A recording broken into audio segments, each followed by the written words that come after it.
Welcome to Cranford Radio. Today I'm joined by the new chairman of the Union County Board of Chosen Freeholders, Sergio Granados. Chairman Granados, thanks so much for joining me today, and congratulations on being the Freeholder chairman for 2018. Thank you very much, Mr. Wagenbass, for having me on. On Sunday, you were sworn into your term as chairman, and you presented a series of initiatives called Moving Union County Forward. Could you give us an overview of what this involves, please? Well, basically, our initiatives revolve around being progressive and making sure that, like we're saying, moving Union County forward in all terms of serving all residents within the County of Union. So basically, we're creating some state's first ever offices, including an office that's going to be servicing the LGBTQ community, another office that's going to be servicing people for special needs. No other county or municipality has done that in the state of New Jersey, and we're the first ones, and we're looking to set the standard when it comes to making sure that we're at the forefront of providing services to all our residents. Since you talked about these two new offices, one for LGBTQ and another for people with special needs, tell me a little bit more about what you envision these offices doing and the kinds of services they might be providing, please.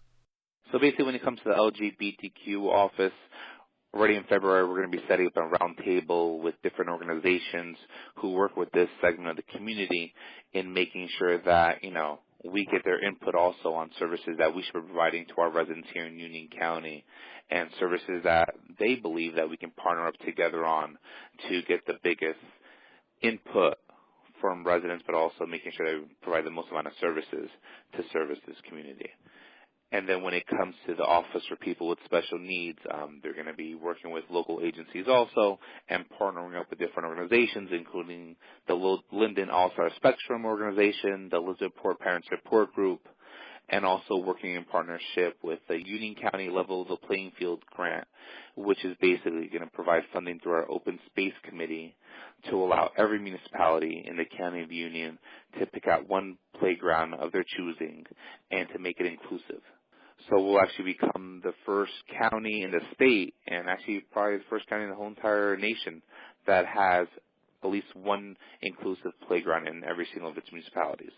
One of the things that's talked quite a bit about in educational circles is STEM, science, technology, engineering, and math. And again, one of the initiatives for 2018 that you had announced was the Union County Science, Technology, Engineering, and Math Grant Program. What's that about, please? So basically, UC STEM, how we shorten it down to, is basically going to provide enrichment in elementary and middle schools. We see that there's a big lack when it comes to providing services for the STEM-related educational fields in our school system, and we see that there's becoming a shortage in job applicants in the STEM-related fields. So we want to make sure that our students are the most well-equipped and have the most educational resources behind them through this UC STEM to be able to make sure they're in demand when it comes to these jobs in the future. One of the most visible county services is the park system, and some of your initiatives also involve different parks around the county. Tell me a bit about those. So we're basically redoing this coming year turf fields in municipalities like Plainfield, Summit, Scotch Plains, and Rahway. We're creating a state-of-the-art skate park in Elizabeth, a spray park in Linden. We're updating our Ashbrook Golf Course to have a new clubhouse. And we're actually working on something brand new, too, when it comes to the Warnaco Park Sports Center in making sure we provide tutoring and mentoring program services for students who use that facility. Now, one of the challenges any elected official, whether they're in New Jersey or in the United States, faces these days is trying to do more with less. When you talk about these initiatives, how are you looking at possibly funding them? So one of the great things we've done is we've shuffled around, per se, our staff. So for the most part, when it comes to Office People with Special Needs, when it comes to the LGBTQ office, we're already using existing employees to go into these positions. So we're not hiring brand new individuals for these positions.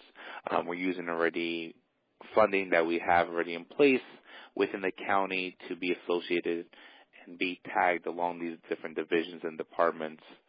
Something that I feel strongly for and strongly believe in is that we really need to be more fiscally responsible more than ever and making sure that we really look at the taxes that affect our homeowners here in Union County, and making sure that we're trying to be as responsible as possible and lower it down as much as possible. So that's something that even this year alone, we're creating a brand new fiscal efficiency task force that's actually going to be looking at new possible cost savings, working together with our county manager, and really getting in depth when it goes to looking in different departments and looking at ways that we can possibly find ways to save money through different programs or through employment, et cetera.